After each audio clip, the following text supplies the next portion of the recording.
దయచేసి ఒక్క నిమిషం నేను ఒక విషయాన్ని సూటిగా చెప్పాలనుకుంటున్నాను.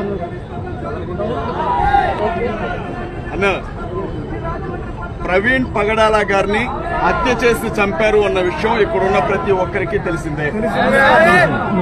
దీనిని ఎంత మసిబూసి మారేడుకాయ చేయాలనుకున్నా అది ప్రజలందరికీ తెలిసిన వాస్తవం.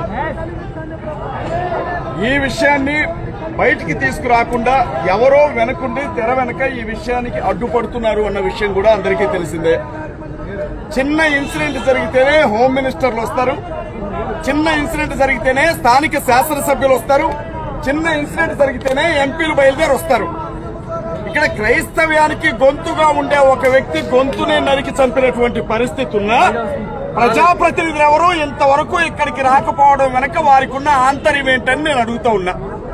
క్రైస్తవులకు ఏ విధమైన రక్షణ ఉండదా? క్రైస్తవులను ఎవరైనా చంపొచ్చా అని చెప్పి నేను సూటిగా అడుగుతా ఉన్నా. ఇది ఒక విషయం. రెండవది, కొన్ని రోజుల క్రితం, అంటే ప్రవీణ్ పగడాల గారు చనిపోవడానికి కొన్ని రోజుల క్రితం ఆయన గురించి మీకు ఒక విషయం చెప్పాలి. సుమారు 200 మంది అనాథలకి అన్నం పెట్టి పోషిస్తున్నటువంటి వ్యక్తి ఆయన. చిన్నారి రాణులు చిన్నారి రాజులు అనే అనాథాశ్రమాలకి పూర్తిగా సపోర్టర్ గా స్పాన్సర్ గా ఉన్నది ఆయనే. వాళ్ళ కన్న బిడ్డని చంపుతామని వార్నింగ్ ఇస్తున్నారు అని ఆయన తన సన్నిహితుల దగ్గర వాపోయినటువంటి విషయాన్ని మీ దృష్టికి నేను తీసుకొని వస్తున్నాను. ప్రవీణ్ పగడాల గారికి మాత్రమే కాదు, ఆయన కుటుంబం మొత్తానికి థ్రెట్ ఉంది అన్న విషయం క్రైస్తవ సమాజం అంతా తెలుసుకోవాలి. ప్రవీణ్ గారిని ఏమీ చేయలేని ఈ కుక్కలు ప్రవీణ్ గారిని బిడ్డని చంపుతామని ఆ కుటుంబాన్ని హెచ్చరించారు. వాళ్ళు చాలా భయంకరమైనటువంటి మానసిక క్షోభను అనుభవిస్తున్నారు. ఇది మొదటి విషయం. రెండవ విషయాన్ని మీ దగ్గరికి తీసుకురావాలి. ఇప్పుడు పోస్ట్ మార్టం జరుగుతుంది, ఇంకా రిపోర్ట్ రాలా. కానీ మనకున్న అత్యంత విశ్వసనీయ వర్గాల సమాచారం ప్రకారంగా ప్రవీణ్ పగడాల గారికి అసలు తాగే అలవాటు లేదు. దయచేసి చెప్తున్నాను, ఏ క్రైస్తవ పాస్టర్ కూడా మందు తాగడు. కానీ పోస్ట్ మార్టంలో ఈయన మందు తాగి బండి డ్రైవ్ చేయడం వల్లే కింద పడిపోయాడు అన్న రిపోర్ట్ రాబోతుందని ముందుగానే విషయం వార్త హల్చల్ చేస్తా ఉంది. ఒకవేళ నేను పోస్ట్ మార్టం కాకముందే చెప్తున్నాను, అలాంటి రిపోర్టే వచ్చిందా తప్పుడు రిపోర్ట్ ని బయటికి తీసుకొచ్చారు అని నమ్మాల్సి ఉంటుంది. ఎట్టి పరిస్థితుల్లో పోస్ట్ మార్టంలో ఆయన మందు తాగి డ్రైవ్ చేశాడు, అందుకే కింద పడిపోయాడు అంటే మాకున్న సమాచారం ఏంటంటే ఆ మనిషిని ఎవరైతే చంపారని మనం భావిస్తున్నామో చావు బ్రతుకుల్లో ఉన్నప్పుడు అతనికి మందు తాగించారు అన్నది కూడా చాలా విస్తృతంగా స్ప్రెడ్ అవుతున్నటువంటి వార్త. కాబట్టి ఎట్టి పరిస్థితులను చూస్తే మాత్రం చూసుకుంటూ ఊరుకునేది లేదు. ఇవాళ ప్రవీణ్ గారి కుటుంబమే కాదు, 2 తెలుగు రాష్ట్రాల క్రైస్తవులందరూ ఈగర్లీ వెయిట్ చేస్తున్నారు ఏం జరిగిందో అన్న విషయం తెలియాలి. పోలీస్ డిపార్ట్మెంట్ ని మనం నమ్ముతున్నాం, పూర్తిగా నమ్ముతున్నాం, వారి అధికారానికి లోబడుతున్నాం. అంత మాత్రాన మేమేం చెబితే అదే వింటారు అని అనుకుంటే మాత్రం పొరపాటు. ఇవాళ పోస్ట్ మార్టం కూడా చేయకుండానే ఈ బాడీని తీసుకొని వెళ్లిపోమని కొంతమంది పోలీసులు వారి కుటుంబ సభ్యులకు ఫోన్ చేశారు అని అత్యంత విశ్వసనీయ సమాచారం మా దగ్గర ఉంది. రాత్రే తీసుకెళ్లమన్నారు అని. అసలు ఏం జరుగుతుందో విషయం అంతా బయటికి రావాలా? ఒకవేళ ఇంత జరిగిన తర్వాత స్పష్టంగా అది మర్డర్ చూసిన తర్వాత కూడా ఇది యాక్సిడెంటే అన్నారు అంటే మాత్రం ఎవరెవరికి ఎంతెంత సంచులు ముట్టాయో లెక్క తెలిసే వరకు ఇక్కడి నుంచి కదిలేది లేదు. స్పష్టంగా చెప్పదలుచుకున్నా. మరికొద్ది సేపట్లోనే పోస్ట్ మార్టం రిపోర్ట్ వస్తుంది. రిపోర్ట్ వచ్చిన తర్వాత అన్ని వివరాలు కూడా నేను చెప్తా ఉన్నా. ఈ ఏప్రిల్ నెలలోనే ప్రవీణ్ అన్న వాళ్ళ బిడ్డను తీసుకుని అమెరికా వెళ్లిపోవాలనుకున్నాడు. ఎందుకంటే ఆవిడ్ని చంపుతానన్న బెదిరింపులు ఉన్నాయి. ఆయన బిడ్డ గురించి చాలా మొదలుపడుతున్న సమయంలోనే ఆయన చంపేశారు. కుటుంబం చాలా ఒత్తిడిలో ఉంది. నేను చెప్తున్నా, తెలుగుదేశం పార్టీకి సంబంధించిన ఒక కీలకమైన వ్యక్తి ఆంధ్ర నుంచి ఇది కేవలం యాక్సిడెంటే, ఈ శవాన్ని ఇక్కడ మీరు ముక్కలుగా కోస్తారు వీళ్ళు పోస్ట్ మార్టం చేస్తే, ఏ ఇబ్బంది లేకుండా తీసుకెళ్లిపోండి అని చెప్పి ఆ ఫ్యామిలీని ఇబ్బంది పెట్టాడు. అతనికి అంత అవసరం ఏమొచ్చింది అని చెప్పి నేను అడుగుతా ఉన్నా. ఇవాళ నిజాలు బయటికి రాకుండా అడ్డుకుంటున్నా నాకు కొడుకు ఎవడో బయటికి రావాలా? ఈ మృత్యు అనుకున్న ప్రతి నిజం కూడా బయటికి రావాలి. పోలీస్ ట్యాక్స్ ఏం చేస్తున్నాయి? ఆ చనిపోయినటువంటి చోట ఇంతవరకు పంచనామా జరిగిందా లేదా? చనిపోయిన మనిషి మీద బుల్లెట్ బైక్ ఎలా ఉంటుంది? ఆ బైక్ ని పక్కకి తీసింది ఎవరు? ఆయన కొట్టిన కర్రలను ఏం చేశారు? అన్ని వివరాలు కూడా బయటికి రావాల్సి ఉంది. కాబట్టి సంయమనం పాటించండి. పోస్ట్ మార్టం రిపోర్ట్ వచ్చిన తర్వాత ఏం చేయాలో ఒక నిర్ణయం తీసుకున్నాం. మీ అందరికీ వందనాలు. ఇంకొక విషయం చెప్తున్నాను.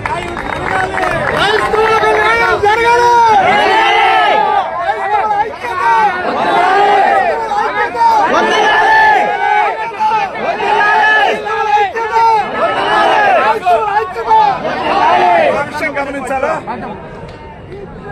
ఎప్పుడైతే ఈ మర్డర్ జరిగిందన్న విషయం బయటకు వచ్చిందో వాళ్ళు దీన్ని యాక్సిడెంట్ అని అంటున్నారు.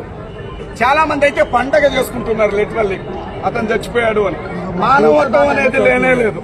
రెండో విషయం చెప్తున్నా, నాకు మాత్రమే కాదు కొంతమంది క్రిస్టియన్ వారియర్స్ కి నెక్స్ట్ వచ్చేది వీడే అని పర్సనల్ గా మెసేజ్ నా ఒంటి మీద ఒక్క చేయబడితే 2 చేతులు నరుకుతారు మా వాళ్ళు. నేను వెనకపోయే రకం కాదు. వినండి, నాకు మాత్రమే కాదు VKR గారికి కావచ్చు, క్రైస్తవ్యం కోసం కొట్లాడుతున్న పెద్ద పెద్ద నాయకుల్ని చంపుతారని బెదిరింపులు చేస్తున్నారు. ఇప్పటికే ప్రవీణ్ పగడాల గారిని పోగొట్టుకుని శోక సముద్రంలో మునుగున్న మేము క్రైస్తవ నాయకుల్లో ఏ ఒక్కరి ఒంటి మీద గీతపడ్డా ఇది ఆంధ్రానా లేకపోతే ఇది అగ్గికొండవా అనే పరిస్థితులు చూడాల్సి ఉంటుంది ఈ రాష్ట్ర ప్రజలు.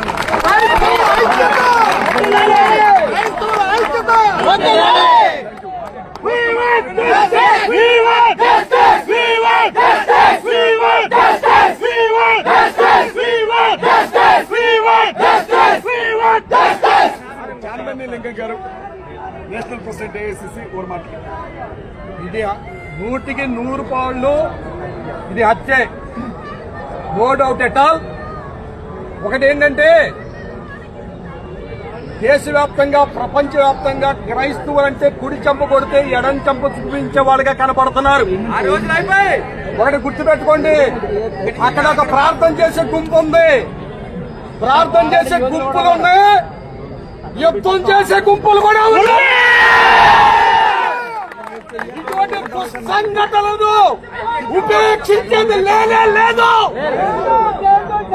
ఒక్క విషయం గుర్తుపెట్టుకోవాలి, ఇక్కడ తెలంగాణ రాష్ట్రం నుండి ఇచ్చిన ప్రవీణ్ కుమార్ అని చెప్పి ఇక్కడ జరగవలసిన కార్యక్రమాలు ఏవైతే ఉన్నాయో వాటిని దాచిపెట్టడానికి ప్రయత్నం చేస్తే సపోర్ట్ తెలంగాణ నుంచి కూడా తీసుకురావాల్సి వస్తుంది. ఇంకా ఒకటి గుర్తుపెట్టుకోండి, ఈ విషయంలో క్రైస్తవులు చేతగాని వారు కాదని నిరూపిస్తాం.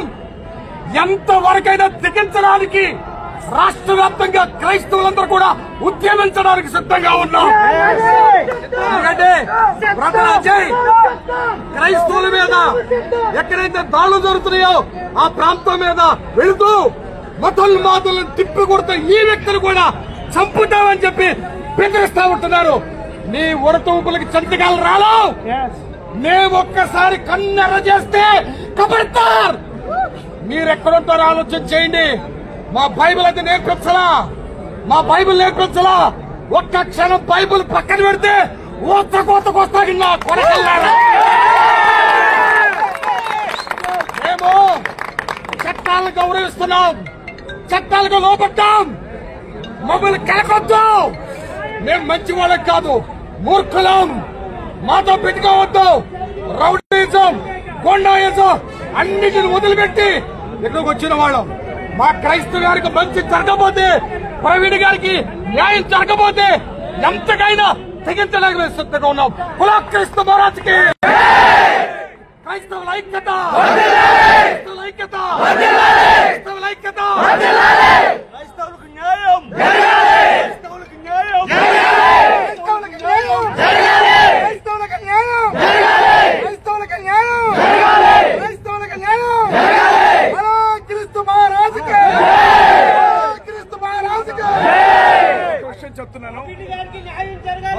క్రైస్తవుల కోసం కొట్లాడుతున్నటువంటి నాయకులందరూ ఉన్నారు అలా. క్రైస్తవుల కోసం కొట్లాడుతున్న నాయకులు ఈ ప్రాంగణంలోనే ఉన్నారు కనుక ప్రతి ఒక్కరిని ఒక కంట కనిపెడుతూ కాపాడుకుంటూ ఉండాల్సిన బాధ్యత క్రైస్తవులదే.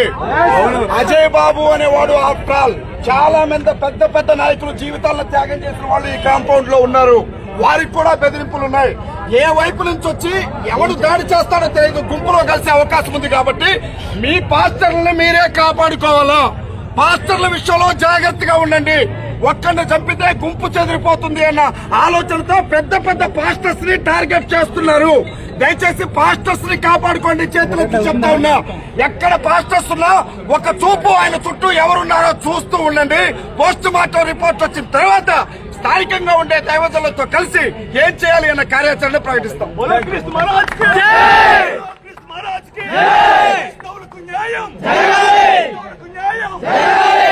కుటుంబానికి న్యాయం, కుటుంబానికి న్యాయం, కుటుంబానికి న్యాయం.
కూర్చుంటా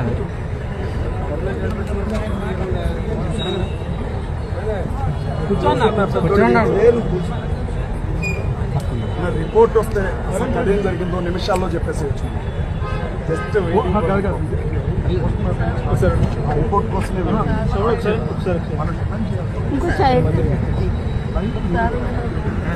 చేస్తారు. అజేనా హ్యూమన్ రైట్స్ మేము కూడా టీడీపీలో నేను ఒక నాయకురాలు ఖచ్చితంగా ఇసుపై ఖండించాలి. పార్టీలకి తప్పు జరిగిన పార్టీ నాయకులు ఇక్కడే ఉన్నాము.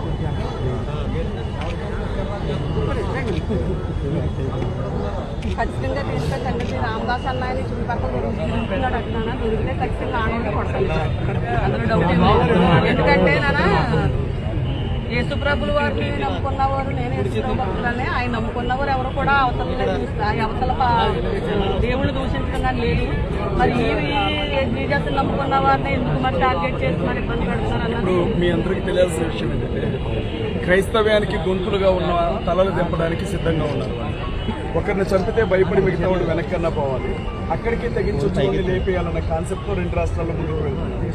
ఎట్లాగో ఏదో ఒక రోజు తిండి ఎక్కువై చచ్చిపోయిన వాళ్ళు కూడా ఉన్నారు, తిండి అరక్క చచ్చిపోతున్న వాళ్ళు కూడా ఉన్నారు. అలాంటి చావుగా సైనికుడు యుద్ధ రంగంలో చచ్చిపోతేనే విలువ. సంఘాలను కాపాడు. నాకే భయం లేదమ్మా, నేను చెప్తా ఉన్నా, రాజమండ్రిలో ఉన్నా, ఒక్కడనే ఖమ్మం వెళ్తా, నా జోలికి వస్తే నలుగురిని తీసుకుని పోతా, నాకే భయం లేదు. నేనేమంటున్నాను అంటే, మీ వాళ్ళని మీరు కాపాడుకోవాలి. నేను ఖమ్మంలో ఉంటాను, మీరు నన్ను కాపాడలేరు, నన్ను నేను కాపాడుకోగలను. కానీ స్థానికంగా ఉన్న మీ వాళ్ళని, మన వాళ్ళని మీరు ఒక్కొక్కరు నలుగురిని తీసుకెళ్లిపోతారు. ఖచ్చితంగా తీసుకెళ్ళి అలా తీసుకెళ్తేనే వర్కౌట్ అవుతుంది. నిజంగా ప్రవీణ్ గారు ఆత్మ శాంతి కలగాలి. ఆయన వాళ్ళ ఇంటికి ఫోన్ చేసి బిడ్డను చంపుతాము, కేసు తీసుకుని వెళ్ళమని చెప్తున్నారు. ఎంత దారుణం అమ్మాయి, ఆ తల్లి భయంతో గజగజలు ఆడుతూ ఉంటారు. ఏంటి పరిస్థితి అసలు? అంటే చంపేది మీరే, మీ బిడ్డను కూడా చంపుతామంటే ఏంటి దాని అర్థం? ఆ మనిషికి నోట్లో మందు పోసారు అన్న విషయం నాకు ఎలా తెలుస్తుంది? మామూలు విషయం అయితే నేను మాట్లాడినా కదా. రిపోర్ట్లో నోట్లో కొంచెం మందు పోయినా తాగి డ్రైవ్ చేశాడు అని చెప్పారు. అసలు ఒక పాస్టర్ గారు ఎందుకు తాగుతాడు? ఇప్పుడు ఈ రిపోర్ట్ చాలా ఇంపార్టెంట్, అందుకే హడావుడిగా బయలుదేరి వచ్చేసాం. ఈ రిపోర్ట్ వచ్చే వరకు కూడా మన వాళ్ళు ఎక్కడ వెయిట్ చేయాల్సిందే. అప్పటి వరకు ఉన్నవన్నీ కూడా ఊహాగానాలు అనుకోవడమే. ఇది మాత్రం ఖచ్చితంగా మర్డర్. వచ్చేదాకా వెళ్ళేది లేదు బ్రదర్ ఇక్కడి నుంచి. రిపోర్ట్ వచ్చిన తర్వాత రేపు ఉదయం 7 గంటలకి బరియల్ చేయాలనుకుంటున్నారు హైదరాబాద్ లో. అయితే ఒక కుటుంబాన్ని మొత్తానికి థ్రెట్ ఉంది కాబట్టి దహనం చేసే ఒక 2 గంటల ముందే అనౌన్స్ చేస్తారు, ముందు చెప్పరు. ఈ విషయాన్ని మైండ్ లో ఉంచుకోండి దయచేసి. నేను మాట్లాడాల్సిన తరఫున మాట్లాడుతున్నాను. ఈ విషయాన్ని మనసులో ఉంచుకోండి. వీళ్ళు ఏ రంగు పులుగుతారో తెలుసు. ఇప్పుడు టోల్ గేట్ దగ్గర మనకు ఒక సీసీ ఫుటేజ్ వచ్చింది, అక్కడికే దాడి చేశారు. దాని ముందు కావాలిగా, దాని ముందు కూడా సీసీ అక్కడికే దాడి జరిగింది. అది జరిగింది అనుమానం. అప్పటికే లైట్ అవుట్ అయిపోయింది. ఆయన ఒంటి మీద గాయాలు ఉన్నాయి. అవును, ఆ పక్కన లారీ లైట్ మాత్రం బ్లింకింగ్ స్పీడ్ గా ఉంది, ఇది మాత్రం స్లోగా వస్తుంది. రోడ్డు మీద పడిపోయినట్టు బండి గీతలు లేవు. సరే కింద పడి దెబ్బ తగిలింది అనుకున్నాం. అక్కడ బండేది దేనికి తగిలింది? అది అందరికీ తెలిసిందే బ్రదర్. పోలీసులు ఎవరో తిరుగు తలుపుతున్నారు విషయం. ఎవరో పోలీసులు భయపెడుతున్నారు. ఆ అధికారి ఎవరో. ఎంతమందిని చంపుతారు బ్రదర్? ఎంతమందిని చంపేస్తారు? ఇప్పుడు సహకరించకపోతే ప్రజాప్రతినిధి కొట్టే సమయం ఆసన్నమైంది జనాలకి. చొల్లు దగ్గర పెట్టుకొని ఎవరైనా చేయటం చాలా మంచిది. అధికారం మందాన్ని మనం ఇష్టం వచ్చినట్టు చేయకుండా ఈ విషయంలో ఖండిస్తే అందరికీ మంచిదే. ముందుకు ఫ్యూచర్ ఉంటుంది, లేదా ఫ్యూచర్ ఉండదు. 2027లో జమిలీ ఎన్నికలు వస్తున్నాయి. ఓట్లన్నీ కూడా ఒకవైపుకి జనరేట్ కావాలి అని అంటే ఖచ్చితంగా ఎదురు తిరిగి మాట్లాడుతున్న వాళ్ళ తలలు లెగాలి. మణిపూర్లో అంత చేస్తేనే ఎవడు మాట్లాడాలా, ఆంధ్రాలో ఒక హత్యకి ఎవడు మాట్లాడుతుంది. ఇంకోటి పోలీసులు లైట్కి తీసుకుంటారు, ఎందుకంటే ఇతను తెలంగాణ. రెండవది హత్య జరిగింది రాజారాం పోలీస్ స్టేషన్ పరిధిలో, రాజానగర్. ముందేమో ఇక్కడ డెడ్ బాడీ. వీళ్ళు తప్పించుకోవచ్చు తేలిక, మాకు దానికి సంబంధం లేదు అని చెప్పి. చాలా లూప్ హోల్స్ ఉంటాయి చట్టంలో. వీళ్ళు ఏం చేస్తారు అనేది తెలిసే వరకు కొంచెం ఓపిక పడితే ఫర్దర్ గా మనం ఏం చేయాలో మనం డెసిషన్ తీసుకోవచ్చు. నేను అడిషనల్ ఎస్పీతో మాట్లాడినప్పుడు ప్రొవోక్ చేస్తే కేసులు కూడా పెడతాం అంటున్నాడు ఆయన. ప్రొవోక్ చేయడం అంటే కేసు, మనిషి చచ్చిపోయాడు రా స్వామి అంటే ప్రొవోక్ చేశారో కేసు పెడతాం అంటున్నాడు ఆయన. పెట్టిన ఆమె దీనికి జైలుకి వెళ్ళినోడు అయితే బయటకు వస్తాడు కదా బెయిల్ మీద. 2 రోజులు లేట్ అయింది.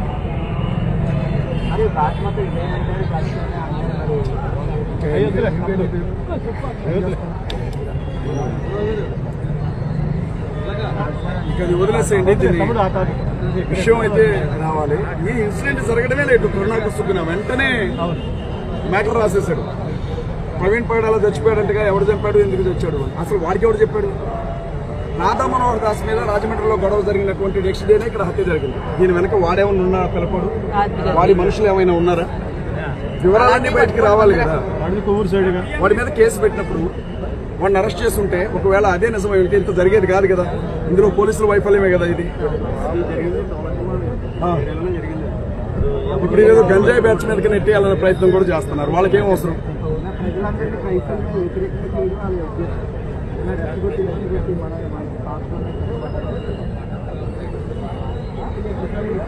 చూశాను, 2 గుర్తులు చూశాను.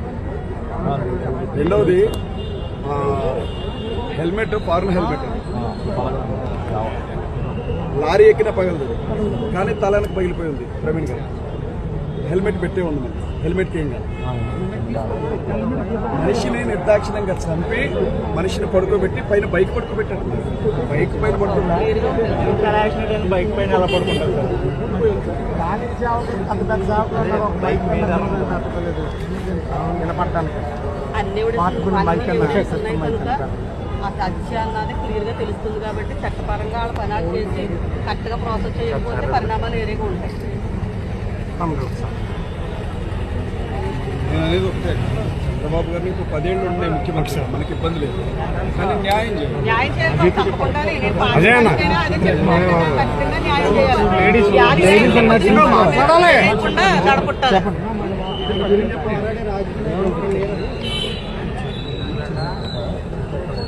పోస్ట్ మార్టం అయిపోయింది. పోస్ట్ మార్టం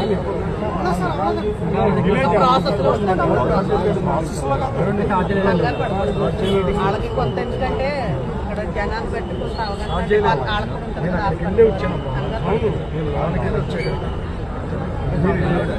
అన్న పోస్ట్ మార్టం దాకా వెళ్ళరావచ్చా?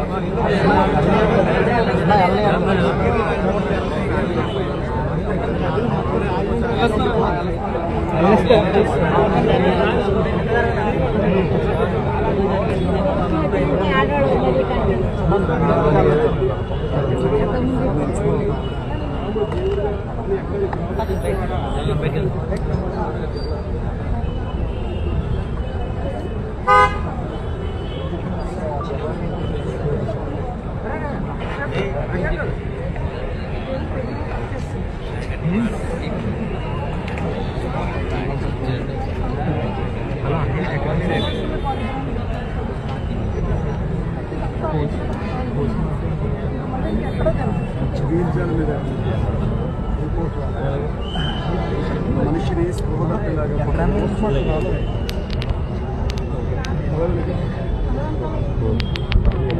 పదవులు జనంలో